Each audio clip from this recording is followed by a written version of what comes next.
let's take a look at the sets literature. If we look at the scientific literature on how many sets you do, every increase in sets so far studied, but for maybe one study, has resulted either in a neutral effect or usually in a positive effect of more growth. To put that another way, adding sets predictably causes muscle growth to increase in most cases. Subtracting them causes it to decrease by a little bit in most cases. So if you took 12 sets and went 2 reps in reserve, you'd probably grow muscle more than if you did just 8 sets, but failure on every single set. The trade-off is usually not worth it. For some people it is. Usually it's not worth it. You're cutting something you know will f you up for something that may or may not help. Hey folks, Dr. Mike here for RP Strength, continuing our troubleshooting muscle growth training series. Today we ask the question of, are you training hard enough to get your best gains? As I say in each one of these videos, and it's important to lay down this intellectual foundation, there could be a lot of reasons you're not getting the gains you want. Some of them are in our control, some of them are not. And even the ones in our control, multifaceted. I mean, there may be 10 to 20 real big, explained lots of the reason why most people don't get gains within their control reasons. And that's why the series is not just one video. But one of those could be that you're not training hard enough, or maybe even too hard. But after you watch this video, you'll be able to rule it out and take very simple steps to, first of all, find out if you have a hard training problem, and second, easily solve that problem to take that completely out of the equation, probably get better gains, and then if not getting better gains, at least attend to the next thing in line to troubleshoot that, to make sure you've turned over every stone to find a little piece of muscle underneath. That's weird. That's weird. And the muscle's like, hey guy. You're like, oh, you talk? Of course, I'm your only friend. Well, what about Jake? Jake's a piece of shit. He secretly hates you. Oh yeah, fuck Jake. You're right, muscle. You're all I need. Let's talk about you more. It sounded like Mr. Hanky. Mr. Hanky, the Christmas poo. Classic. I like that when Mr. Hanky jumped on anything, they made sure to draw in that he left a poop mark on it. Give me a kiss. Anyway, let's go through the fundamental science of what hard training is. We'll talk about best recommendations and then common mistakes and how you may be able to fix them. So 4 points in fundamental science. Point number 1, how far you can push yourself in any one set of an exercise based on your capabilities for maximum pushing is termed relative effort. It is relative based on your best possible effort. So if we used a percent scale, your best possible would be 100. And then, maybe you do most of your training somewhere between 85 and 95, something like that. But anything much below 80% relative effort, you're just not trying hard enough to get your best gains. And that's cool and all, but how the hell do we operationalize that? Like in real muscle growth training, what the hell is 95%? How does that make any sense? And we have a good answer. So point number 2 is that in hypertrophy training and muscle growth training, we use RIR, reps in reserve, to proxy relative effort. It's a very good way to estimate relative effort. And reps in reserve mean, well, how many reps do you have left in this set until you can't lift any more reps with good technique? Let's say you did 12 reps and then the shit fell on you, like you couldn't support yourself anymore, or you tried the hardest you ever could. If you had stopped at 10 in that set, it would have been 2 reps in reserve. If you'd have stopped at 8, it would have been 4 reps in reserve, and so on and so forth. This RIR system gives us a really easy way to talk to each other about how hard we're trying, and we also have ways to shit test the RIR system to make sure that it's actually pretty valid and pretty accurate for us. So it's a very, very good measure of relative effort and probably the best one we're going to use. RPE exists, rating of perceived exertion, but that is more typified in powerlifting circles. And it's a 1 to 10 scale, which makes it really confusing to apply for sets of anything over 10. And it works well for powerlifting, but we're going to use RIR because it works way better for hypertrophy, for muscle growth, for bodybuilding purposes. Point number 3, we know from the scientific literature that low relative effort produces substandard gains. Still makes gains, but not as good. And if you go in the extreme, anything beyond 5 reps away from failure, so let's say you could have done 15 reps on dumbbell curls, but you stopped at 10 or 9, that can work well in beginners. Beginners don't need to go close to failure because they're so growth sensitive. But for intermediates and advanced folks, intermediates may get some not so great gains, training 5 reps in reserve, and advanced folks could probably bet on gaining maybe no gains at all if they train that easy. So 5 reps in reserve and more like 3 or 4 is kind of our bottom end for how easy we're going to train for typical work sets in which we actually want muscle growth. I don't really know why else you would do a work set. Like my grandma's like, hey, can you move this couch? Because I'm moving between houses. And I'm like, sure. And she's like, why did you say yes? Because you love your grandma? And I said, no, because it gives me a bicep pump, Grandma. Now, why don't you get the fuck out of my face or get me a goddamn cell tech? And grandma's like, you're going to talk to me like that after I've beaten the living dog shit out of you. And I cower in fear because grandma knows all. I just sometimes, sometimes you just step out of your lane. It's up to grandma to be like, you son of a bitch. I didn't bring you into this world. I brought the people who brought you into this world. And you're like, yo, respect. Next scene, you and grandma are both fucking curling in the basement. She's always doing 1 rep extra. God damn it. In any case, my childhood trauma aside, number 4 is high relative effort, which is close to failure training, produces a single workout best gains. So if you aliens come down to earth and like, look, you have to have 1 week of workouts and we're going to measure your muscle growth after each one. And if you don't grow the most possible muscle after each workout, who cares what happens next week or the week after? Just this week, you better do your best. Well, you got to be training everything to failure or beyond. That's how you get the best gains for any given workout. But, huge but, I'm talking about Brazilian sized, huge, wrong kind of but. Yes, in any one given session, the stimulus is higher if you go to failure versus not to failure. But the fatigue of training to failure, especially for multiple sets, is exponentially higher and accumulates rapidly. So if you do high volume training, multiple weeks in a row, all to failure, you're not going to be able to sustain that effort for as many weeks. And we know that a big part of gaining muscle is the ability to sustain hard muscle building training for weeks and weeks and weeks on end. So failure is amazing for any one given time, but it's not something you can go to the well all the time without paying a downside. So just something to remember. So right now we kind of have this conception that somewhere between 3 or 4 reps in reserve and 0 reps in reserve or failure, somewhere there we're going to find most of our best results. That's something we know from the fundamental science. How do we take that and make it into recommendations? I got a few points for you. Point number 1, for beginners, stop when your technique wavers. That's failure to you. Not when your technique is completely dilapidated. When you know you don't have your best technique anymore, try 1 more rep to fix it. That's it. And if that rep also is stop. If your technique wavered and let's say you were doing sets of 8 and this time you stopped at a set of 6 because your set of your 5th rep sucked and your 6th rep was awful technique wise, you're like, okay, you racked it. Okay. Next week, don't go up in weight. Don't go up in reps. If your technique is stable for whatever goal you have, let's say next week you do the same weight and you're able to do all sets at 8 reps like planned and your technique is ultra crisp every single time, then next week you can go up in weight by a little bit. But in beginner training, we earn our progressions by demonstrating good, stable, unchallenged technique during the set. If your technique falters or wavers, next week you do the same workout, except you make your technique as perfect as possible.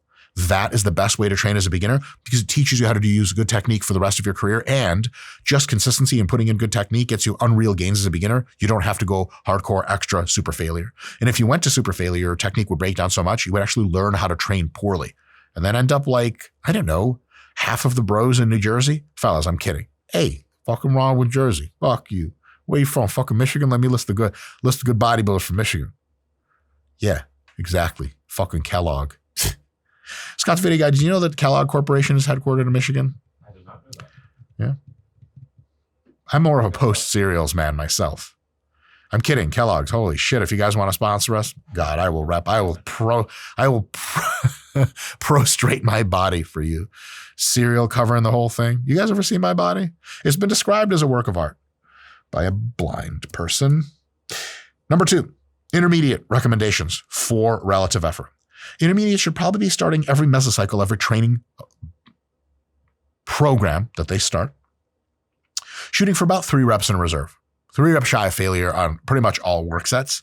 And then every week, it's a granted that your technique is stable by this point, by the way. Every week you increase how much weight you're lifting in the exercises by 2.5 to 5 pounds, or you can alternatively add a rep to each set of the exercise without changing weight at all. So it can be 100 pounds in the bench for 4 weeks straight, but it starts at 10 reps and goes to 13 reps, something like that. When you can no longer hit mini PRs, when you hit 150 pounds for 15 reps last week, and this week you did 155 for 12 reps, and then later that week in a different exercise for that same muscle, you also underperformed, failure to hit PRs, especially 2 times in a row in the same week for the same muscle, is probably an indicator that your cumulative fatigue is too high, and then it's time to do a deload week. So you do a week of very easy training, and you restart all the way back at 3 reps in reserve, probably some different exercises, different rep ranges, et cetera, and then you continue the progression or restart the progression again. This will probably happen, and obviously when you're missing PRs, you're going to true failure to find out if you can still get them. So that's basically 1 or 2 weeks of going to true failure in a row to try to see if you can salvage your PR blunders. But as soon as you crest in strength and get a little weaker from that excessive fatigue, you got to deload. That accumulation process of week after week after week of slightly harder and harder training is going to take about 4 to 8 weeks, which is exactly how mesocycle lengths are determined. And that works out really well because it's auto-regulated. If you go 5 weeks hitting PRs and then you stumble, take a deload after 5. If you can go 9 weeks and hit PRs before you stumble, hey, after 9 is the answer. Your body will let you know. And number 3, for advanced folks, you want to start each mesocycle something between 2 and 3 RIR. There is some reason to believe that advanced folks might need to start training a little bit harder and close to failure even from the get-go because their muscles have a very low tendency to adapt unless given a really, really special thing to adapt to at this point.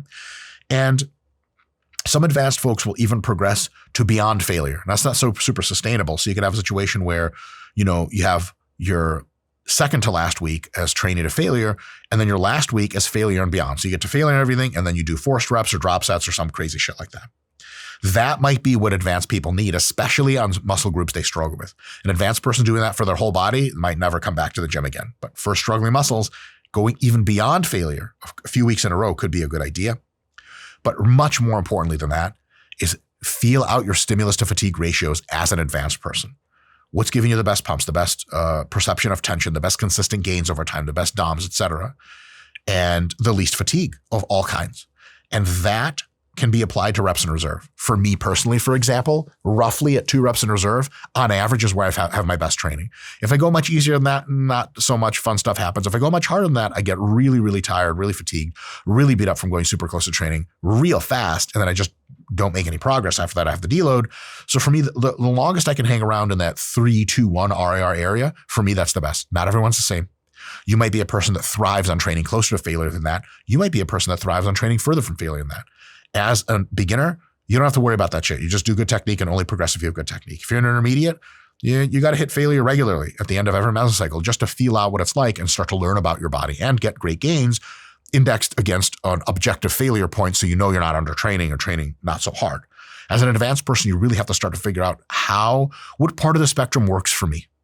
What part works for me? That's really, really important. All right, common mistakes and how to fix them. I have 6. One common mistake is never finding failure. People say, well, it's 3 RIR. Like, okay, well, typically how many reps would you have gotten to failure? They're like, I guess 13, 16. Did you just make that number up? Yes.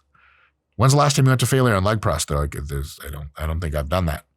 Okay, well, let's try it today.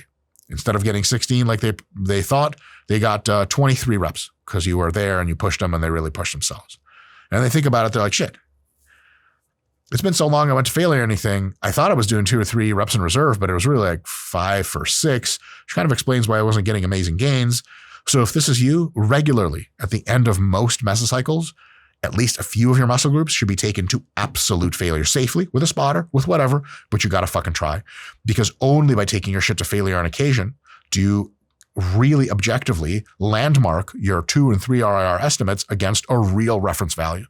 Because there's a very big difference thinking of 2 RIR when you could have done 16 reps total and thinking of 2 RIR when you could have done 23 reps total. One of those is very different. It happens all the time. People think they know where their failure point is, and a bunch of the time they're totally correct or very close. And a bunch of the other time they're completely off in one direction or the other, which is real bad news. So regularly train at failure, at least for intermediates, is a really, really good idea. Number 2 is the opposite problem of going to failure all the goddamn time. Most of the time you get very poor stimulus to fatigue ratio. Stimulus is great for 1 week, but the fatigue accumulates so much that you have to deload very often and you can't make as good of strength progressions. Your technique deteriorates. You start to hate training. All this other stuff happens. And you think, well, this is for a good reason. It's not for a good reason. Study after study show that in high volume conditions with advanced lifters, training to failure usually produces substandard results in long duration efforts. Put another way, failure training is best for people that don't train very often, don't train very hard, or are relatively beginner. And that's because they don't have to pay a huge fatigue cost. But once the fatigue is something you can really impose on yourself, failure training usually is not ideal if done over and over and over and over. And some people are so into the failure training that they can't recover from it. So they have to actually tune down their whole volume. So they might have done 12 sets for legs usually, 12 sets for quads per week. But because they want to go to failure, if they can't recover from 12 sets, they're saying, okay, I'm going to do 8 sets of quads, but I'm going to do them really hard. The problem is that 1, 2, or 3 reps in reserve compared to failure in direct testing, in comparisons literature, even when it's one person versus themselves, one arm versus the other, one leg versus the other, there's no, on an individual session or even on months of training, there doesn't seem to be a difference between those two. And there's a huge difference in fatigue from 3 reps in reserve to failure, but multiple 3 rep in reserve sets versus multiple failure sets seem to produce an almost unnoticeable difference in gains, maybe a tiny little difference.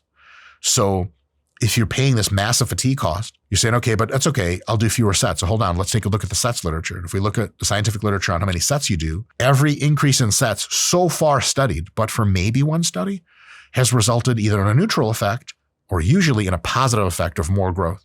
To put that another way, adding sets predictably causes muscle growth to increase in most cases. Subtracting them causes it to decrease by a little bit in most cases.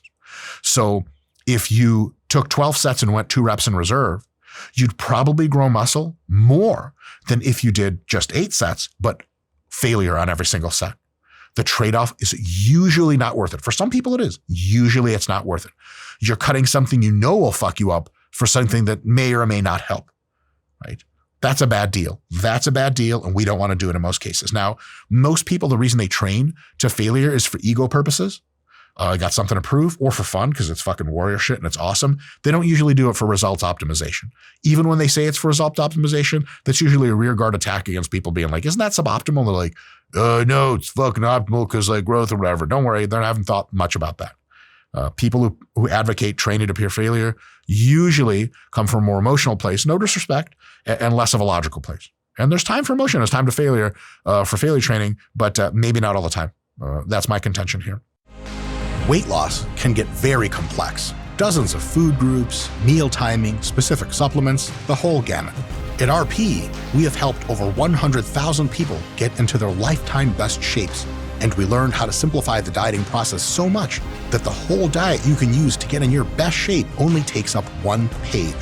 And for no extra charge, you'll also get our RP Gym-Free at-home workout plan, 8 easy-to-read ebooks about diet science, cooking, and all fitness essentials, and both a meal prep and on-the-go eating guide. It's the simplest diet you'll ever follow. And if simple results are up your alley, click the link in the description of this video to get started. Number 3 is another group of folks that make the mistake of worrying about really precise RIR estimates. They'll say like, oh, was this 2 RIR or 3 RIR? I don't know. Look, as long as your set gives you some pushback, like all the reps don't feel exactly the same, and at the end the set starts to feel really hard, the weight feels heavier or you feel slower, you're already in that range, which produces really good results. As long as you start your mesocycles in that tough range and then add a little bit of load or little reps every single time you come in for that whole mesocycle, you're fucking golden. You're training hard enough. The simple addition of the loads or the reps will make sure you go from whatever 3, 4, who gives a shit failure, all the way to true failure or very close. It's guaranteed to progress you, right? Like if, you get dropped off in a fucking military video game, on some map with a helicopter drop you 500 feet from the actual battle, you just like run towards the battle. At some point people start shooting at you. So if you start at, 3, 2 failure, is this 1 from failure? Who knows? Like I need a precise estimate. No, you don't. Just like you don't need to know you're 257 meters away from the compound. You see where the compound is, see where the explosions are, just run that way and you'll get some combat. You see where you started. Now just add some load, add some reps every week, and you're going to be good to go. You're going to get into that zone real quick. And you're already in that zone because you pushed a little hard, right? That's the analogy of like, you can see where the explosions are and where your buddies are killing the enemy. You go run there in your video game and you shoot. Now, if you're far enough away from failure where you do a set and it feels like nothing and you put it down, yeah, it's a mistake. That's like getting dropped off 10 miles away from the map and just looking around. Nothing's on your compass. Nothing's around. There's like frogs and shit, crickets. You're like, fuck, where do I go for the battle? Your friends are on comms like, help us, God damn it. You're like, they're in the middle of the field. So yeah, if you are supposed to do 20 reps to failure and you start with 16 or 17, that's going to be a great mesocycle. But if you start with 10, don't do that. Keep going until you feel that shit gets hard. That is a really, really good idea. Number 4 common mistake is letting your ego push you into needlessly relative effort. And it comes actually as a kind of a logic tree out of some people that do that for the number 3, which is worrying about making perfect failure estimates. They go, okay, I think that's 2RIR, but I'm not sure. And then half of the people are like, fuck it. Let's see next week. The other half of the people are roughly, right? There's still some other groups in there. The other huge fraction of the people go, you know what? Better do one extra rep just to make sure. I better err on the side of training really extra hard, and better do one rep to make sure. And look, just take your most accurate insight. You really think it's about 2RIR? That's your guess. You don't have to be like, well, if I think it's 2RIR, then it's got to be like 1 or 0. It's got to be really 3 or 4. So I better go a little further because I want to push myself. Look, you're not the first person to get the idea that you don't push yourself hard enough. Most people don't get gains from a lack of a consistent progression of overload over time. They don't not get gains because they started the mesocycle a little too easy. So if you're really doubting your RIR, just shut up, do that week, just shut up. Shut up about it. And if you see me in the gym, don't fucking talk to me. I'm fucking busy trying to estimate my own shit. I'm kidding. Next week, add a little bit of weight and or add a rep. Next week, do the same. Next week, do the same. It is inevitable you will get into that arc, get into low RIRs, and eventually hit failure. It cannot be any other way. So the second guessing yourself, what is exactly 3RIR? It's a problem you can't solve because you don't have the precision to solve it. It's like taking a look at a regular thermometer that you have like stapled to your window to see how warm it is outside. And it like just works in 1 degree notches. And you're trying to look at like, is that 72.5 degrees or is that 72.4? Motherfucker, there is no tenths notches. You're just making shit up in your head at this point. And you don't need that high level of precision. You just need to know shit is pretty goddamn hard around 2RIR works. The question is, what do you do with it next week? That's the only question. Since you're going to progress next week anyway, it doesn't much fucking matter. Number 5. On the other hand, some people let the fear of pain keep them in needlessly low relative efforts, especially for high reps. You know, you think maybe you can get a set of 20 going. You do 15 and the shit hurts already. Your quads hurt from lag extensions, 15 reps. You say, fuck it, you stop. Someone's like, what was the RIR on that? You're not going to say 5. You're going to be like, man, think like 2 or 3. Bullshit. You just don't want the pain. So think of pain as something to lean into. Think of pain as a really good sign that that muscle is being targeted and stimulated. Think of pain in the muscle at the end of a set as a proxy for stimulus. The more of it you get, the better the stimulus. Now, of course, you don't want too much fatigue. You don't want to go all the way to failure, but goddamn it, you better get fucking real close. It's not the pain that should stop you. It's the physical, mechanical inability of the muscle to complete its range of motion that should stop you. So 2 or 3 RIR is when it's really tough to move the quads and they're kind of shaky. It's not the fact that the pain exists. You can hurt and still move the quads fast. You still got to keep going. And lastly, assuming every session must be the same reps in reserve. If you target the same reps in reserve for like 10 sessions in a row, it's tough. You have to guess all the time. Is this the same reps in reserve? It's difficult to progress because you'll progress a little bit, 2.5 pounds each week, but then you're like, oh, is this 1 rep in reserve now? Should I stop the progression? Which is kind of an insane thing to ask because like you just keep progressing. You keep both driving a great stimulus and testing yourself. And look, if you can't progress anymore, doesn't mean you just hang out and train with no progression. That means you deload. Drop that fatigue, recycle, change some exercises, change some rep ranges, and then get into progression again. It's really totally fine for reps in reserve to fall over the course of accumulation. That is, the longer you run your program, the closer to failure you train over the course of week to week to week.